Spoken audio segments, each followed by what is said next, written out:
마지막 15번째 강의는 ESG 글로벌 동향과 전망을 알아보도록 하겠습니다.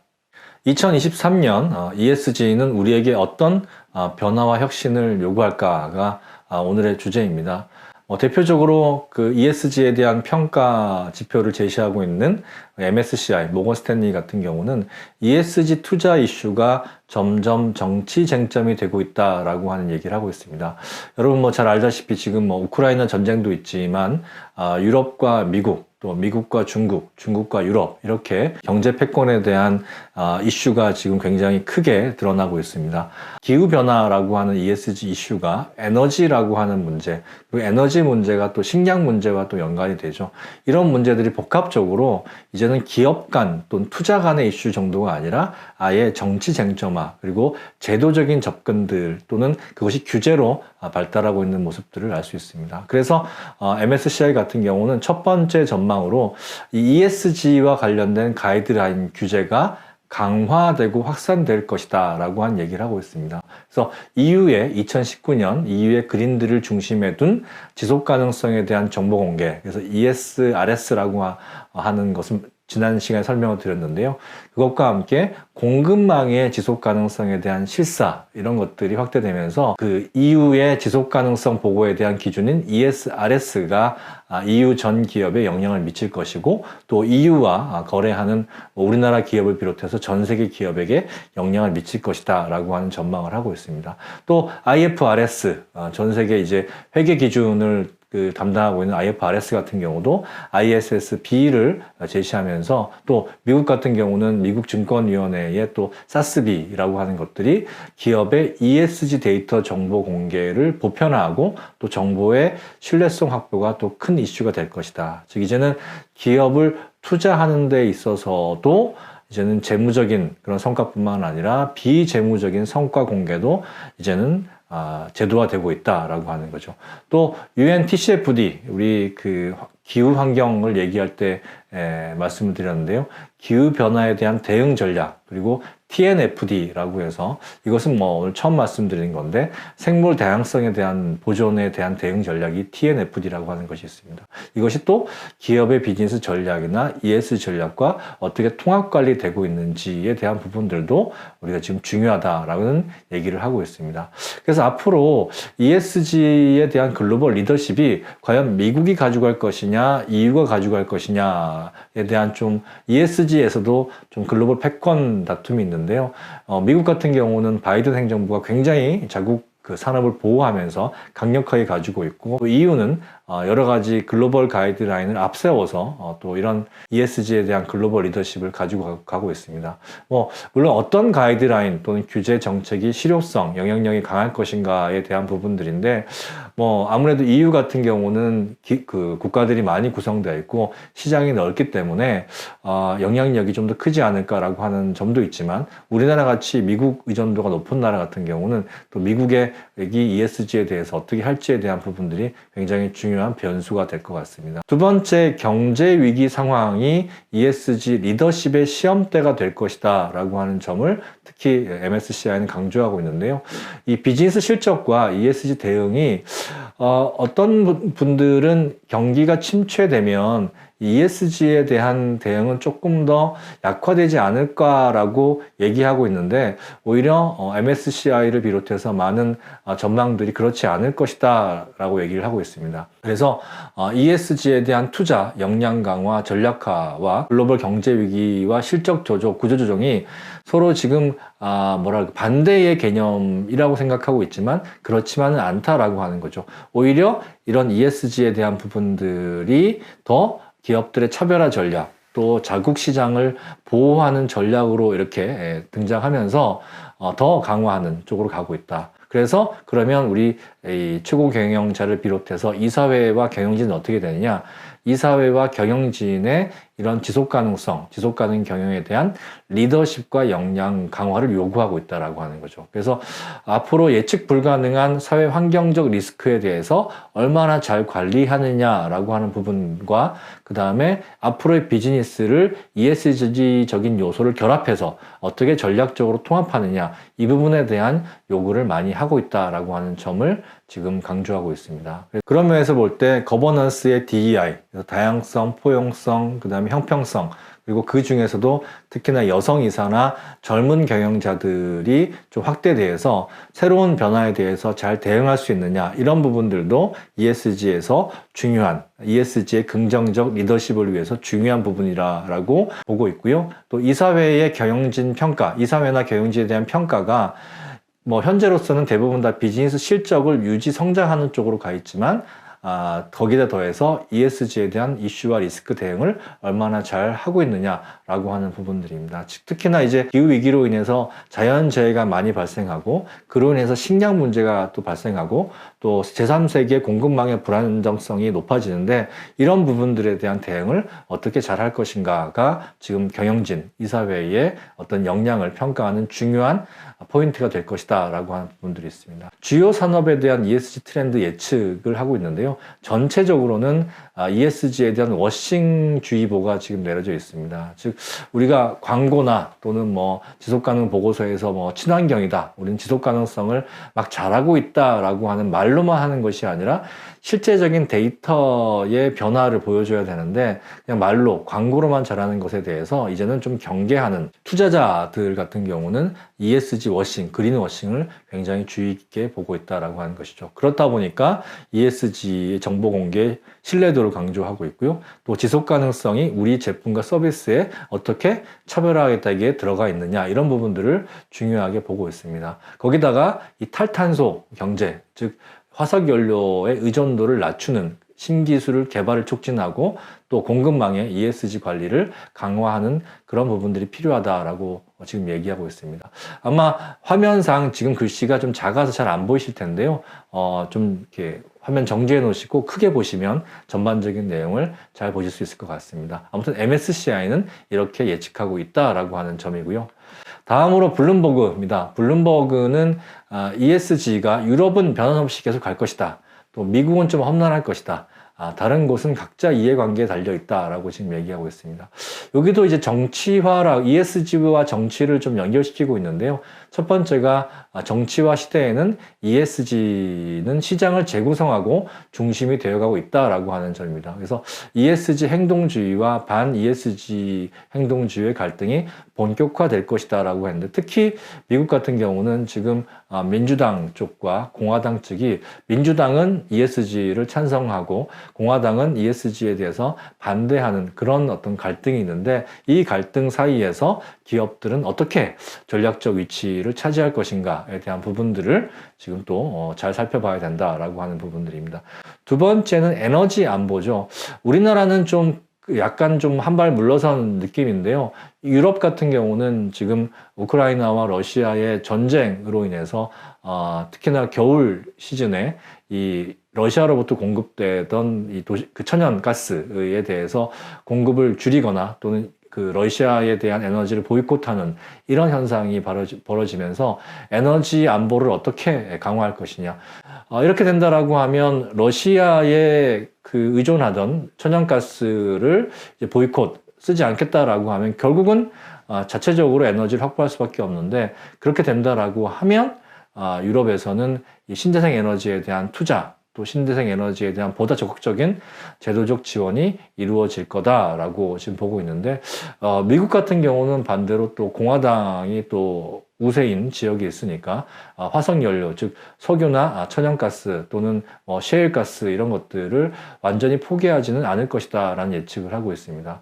그리고 유엔 같은 경우는 기후위기를 계속 강조할 수밖에 없는 거죠. 강조하고 또 유엔 산하기구를 비롯한 글로벌 이니셔티브를 통해서 기후위기 대응에 대한 압력을 지속할 것이다 라고 예측을 하고 있습니다.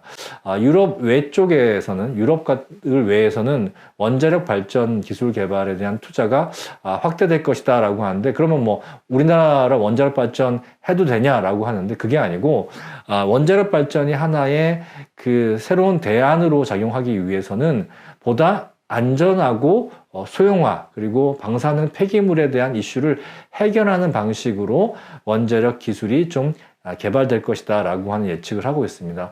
신재생 에너지가 뭐 기술이 발전해서 완전하게 태양광이나 풍력을 다 의존하면 좋게 하겠지만, 그렇지 않다라고 하면 결국 가스, 천연가스나 원자력 발전에 의존할 수밖에 없는데, 그렇게 된다라고 하면 좀 원자력 발전을 보다 더 지금보다 안전하고 좋은 방향으로 개발하는 노력들이 이어질 거다라고 하는 예측을 하고 있습니다. 마지막으로는 지속 가능성에 대한 전략화, 직원 친화적 기업에 대한 얘기를 하고 있는데요. 이 지속 가능성을 어떻게 상품과 서비스, 기업 운영에 통합할 것인가, 그리고 그것이 직원 조직 문화랑 어떻게 연결될 것인가 라고 하는 것이 결국 기업 경쟁력 확보에 유리할 것이다 라고 하고 있습니다.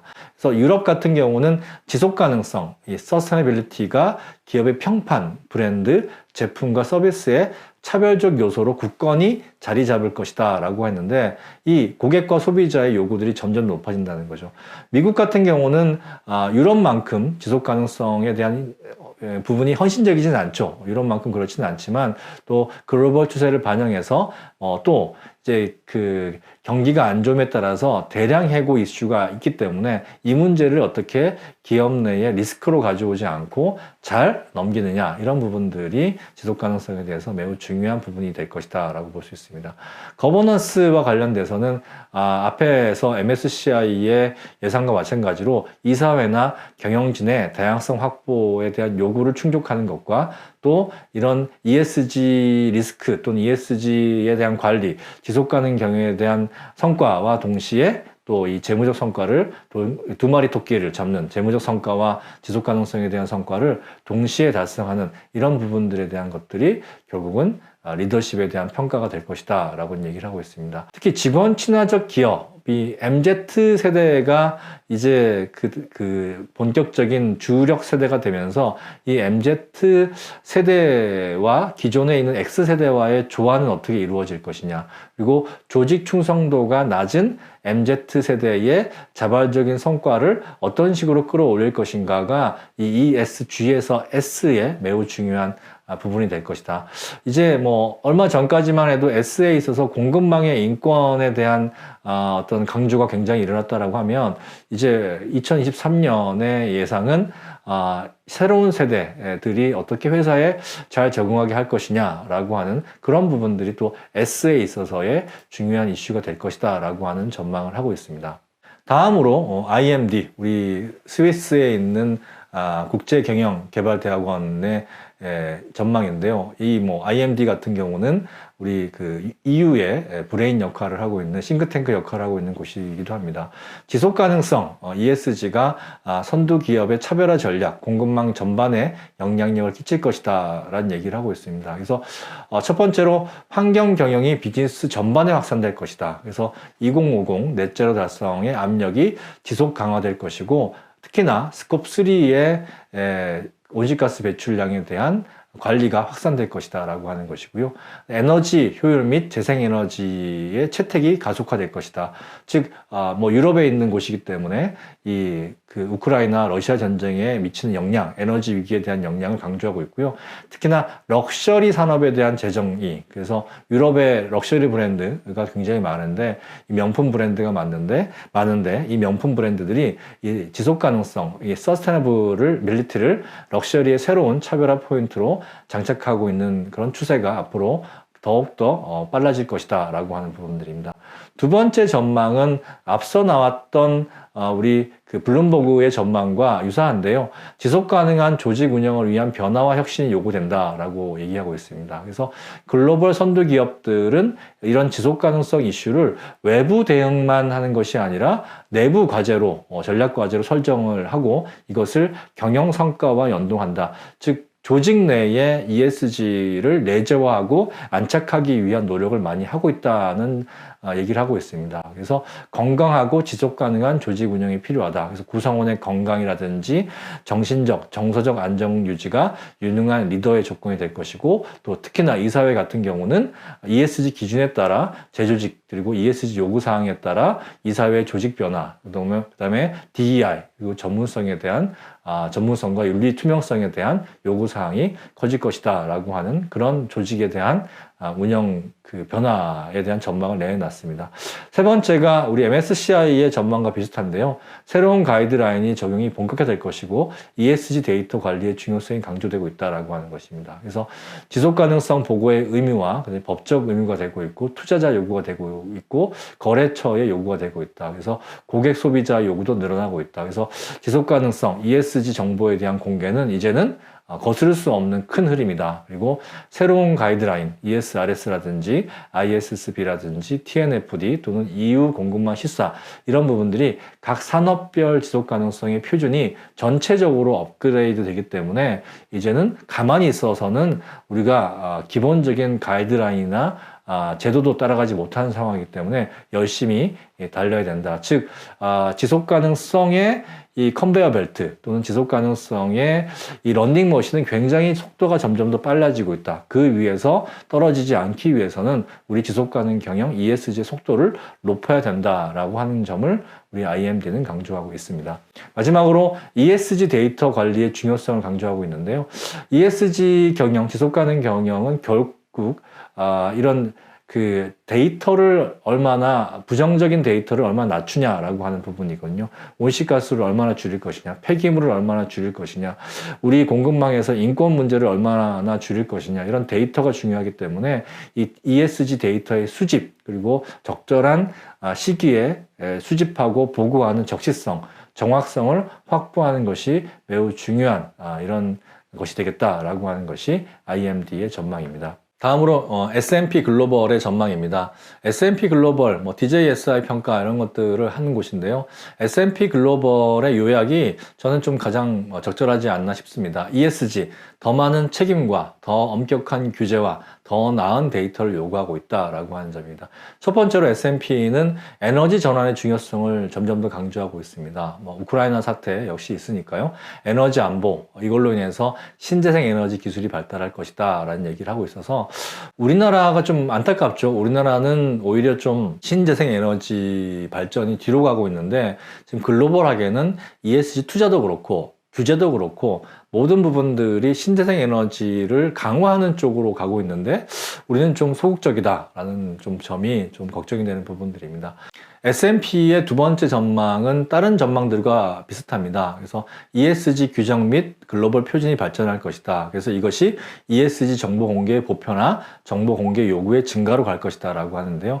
앞서 설명한 ISSB라든지 ESRS가 올해 이제 공식화되면서 ESG 정보 공시가 보편화될 것이다. 그래서 이제는 기업들이 예전에는 지속가능 보고서를 그냥 지속가능 경영팀이나 ESG 팀에서 그냥 조용조용 만들었다라고 하면, 이제 앞으로는 모든 사업 부서에서 실무자들이 이 ESG에 대한 정보를 생산해내고 관리를 잘 해야 되는 이런 상황이 발생하고 있다라고 하는 것이죠. 마지막 세 번째는 경기 침체는 ESG의 위기이자 기회로 작용하고 있다는 점입니다. 투자자 측면에서는 경기 침체는 ESG를 반대하는 편에 기회로 작용하고 있는 것은 사실입니다. 특히나 미국은 좀 영향이 클 것이고요. 그래서 EU 같은 경우는 그럼에도 불구하고 지속 가능성의 기조를 유지할 것이라고 하는데, 그럼에도 불구하고 미국이 지금 전기 자동차라든지 신재생 에너지 쪽은 계속 바이든 대통령을 중심으로 투자나 지원이 늘고 있는 상황입니다. 그래서 신재생 에너지에 대한 부분 산업들은 기후위기의 명분과 함께 새로운 기술 투자, 일자리 창출 효과를 내세워서 정면 돌파할 것이다. 즉 신재생 에너지 산업이 굉장히 앞으로는 중요해질 것이다 라고 하는데, 앞으로의 경제는 이 탈탄소라고 하는 키워드, 그리고 그 탈탄소에 대한 키워드로 인해서 신재생 에너지가 앞으로는 중요한 투자의 기회가 될 것이다 라고 하는 점을 얘기를 강조를 계속하고 있습니다. 역시 S&P 같은 경우도 그린워싱에 대한 주의를 해라. 그래서 우리가 실제로는 그렇지 않은데 마치 친환경적인 것처럼 그렇게 굴었다라고 하면 투자 쪽에서 이거 문제 삼을 수도 있다. 법적인 문제를 삼을 수도 있다라고 지금 얘기를 하고 있습니다. 그 외에 ESG와 관련된 주요 매체인 익스체인지 와이어, 그다음에 인사이더, 그다음에 슈로더 같은 경우는 또 지속 가능성에 대한 전반적인 방향은 변하지 않을 것이다 라는 얘기를 하고 있고요. 그다음에 ESG, 지속 가능성에 대한 투자는 경기 침체에도 불구하고 계속될 것이다. 계속 강조하고 있는 것이 이 에너지 부분들에 대한 투자는, 신재생 에너지 부분에 대한 투자는 계속 갈 것이고요. 그다음에 ESG 관련 투자 규제는 특히나 ESG 워싱에 대한 부분에 대한 것들을 주의해야 된다라는 부분들을 가고 있습니다. 그리고 ESG에 대한 투자 일반화는 ESG 투자의 경쟁 우위를 줄어들게 만들 것이다 라고 얘기를 하고 있는데요. 이건 무슨 얘기냐면 앞으로 ESG가 상향 평준화 된다라고 하면 ESG 투자 자체는 그렇게 큰 이슈가 되지 않을 것이다 라고 하는 거죠. 그래서 앞으로는 오히려 상품과 서비스 측면에서 얼마나 이 지속 가능성을 차별화하느냐, 이런 것이 어느 정도 ESG 투자가 이루어지고 난 다음에는 그 다음 승부처가 될 것이다 라고 지금 얘기를 하고 있습니다. 그래서 경기 침체는 비즈니스의 지속 가능성을 더욱 중요하게 만들 것이다 지금 얘기하고 있습니다. 그래서 EU 같은 경우는 경기 침체에 대응하기 위해서 지속 가능성을 포기하지 않을 것이다 라고 하는 것이고, 반대로 이 지속 가능성이 비즈니스 성장의 기회로 삼을 것이다 라는 얘기를 하고 있습니다. 또 기후변화 계속 강조하고 있고요. 또 앞으로는 이런 사회적 스트레스에 대응이 중요해질 것 같다라고, 특히나 이제 경기 침체, 물가 상승, 임금 인상에 대한 요구, 고용 안정성 요구 등이 이 S에 해당하는 부분이잖아요. E도 중요하지만 S에 있어서 기업 내부의 안정성을 얼마나 잘 유지하느냐라고 하는 부분들을 중요하다라고 이제 글로벌 ESG에 대한 전문 분석들은 이렇게 내놓고 있습니다.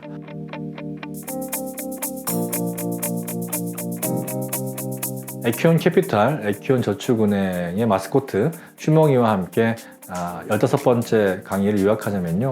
2023년 ESG의 동향과 전망 5가지로 요약할 수 있을 것 같습니다. 첫 번째는 경기 침체가 ESG 확산을 멈추지는 못할 것이다. 다만 속도 조절은 있을 것이다. 왜냐하면 이 경기 침체라고 하는 것이 결국은 환경과 사회 문제가 더 커지기 때문에 그런 것이고, 그것을 해결하기 위해서는 비즈니스가 지속 가능성을 높일 수밖에 없기 때문에 ESG가 경기 침체 때문에 줄어들지는 않을 것이다 라고 하는 것이고요. 그것에 따라서 규제, 표준, 가이드라인 이런 것들이 강화 발전할 것이다. 그래서 ESG 정보 공개가 보편화될 것이다 라고 하는 것이죠. 이 환경 영역에서는 넷제로와 함께 생물 다양성 보존이라고 하는 이슈가 또 부각될 것이고요.